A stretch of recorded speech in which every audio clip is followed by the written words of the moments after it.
We head to Vancouver Island, where the Canadian Olympic rowing team are training hard in the run-up to Rio.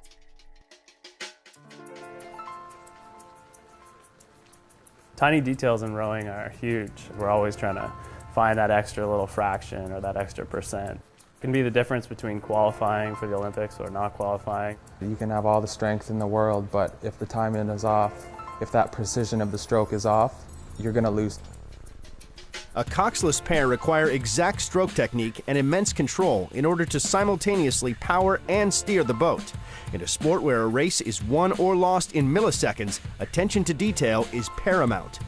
In the pair, you really have to have that feel for the water and that good technique. You know, it's just the two of you. It's not a big eight where you can kind of get away with, you know, just hammering it along. There's a ton of little things that you can do wrong, and those things add up. So we try and do as many of those things right as possible. Precision is everything in rowing. It's such a technical sport. Like, in my opinion, it's one of the most technical sports out there. I steer the boat in bow seat, and I actually steer it with my toe. So there's a wire that goes from the stern of the boat all along the sides, and then it connects to my right foot. And I basically point the toe in the direction you want to go. And so I just try and make really subtle adjustments, and I'm actually making race calls and technique calls throughout races and practices, so I'm trying to keep us on the boil the whole time. If someone takes an off stroke, then you gotta be able to correct it that little bit, or if there's a crosswind, you're dealing with that the whole time. The stroke seat is basically there to put down a good rhythm during the race. You want that guy to be as smooth as possible, good technique, basically sets down the rhythm for the crew, something that the bowman can follow pretty easily. Communication's huge, and just understanding what each other means, and I can't say a lot because I'm just trying to breathe for the most part. So I'll have one word that I can say to my pair partner Kai, and he'll know exactly what that means. He could probably write a paragraph about that one word that I say. If you're not in time with your partner, or if you're rowing by yourself, your blades are going to hit the water. If it's rough out, they're going to hit the water, which is going to tighten up your muscles, and you're not going to get everything out of the stroke.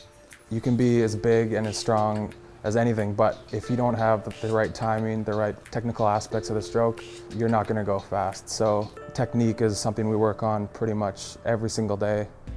For a coxless pair, minute details aren't only important on the water, but off it as well. Warming up is super important for our group. It prevents injury. It gets all our muscles ready to work out there on the water. Usually it'll be 1 to 2 water sessions a day, and then we'll have a dry land practice either in the gym or on the rowing machines. The most important muscle groups are definitely the legs. You're always pushing with the legs. Everyone always asks, like, oh, you guys must have really strong arms, but the arms are just kind of hanging off the oar, and everything's driving through the legs and the core. There's a certain aspect of fitness and how strong you are, but yeah, basically, if you're rowing clean and you're rowing well and in time, you're going to go fast. Alongside technique and fitness, a rower's equipment must also be the very best. Just like any other sport, like cycling or anything like that, we want the boat to be as aerodynamic as possible. So it obviously has to be wider in the middle for us to be able to fit in it. And then at the stern and the bow, it kind of comes into like a little skinnier shape. The technical element of rowing a boat that's, you know, less than 2 feet wide, keeping that balance and moving together when you're trying to take, you know, 35 strokes a minute up to 40 strokes a minute, and your heart rate's, you know, 190. It gets pretty technical for sure.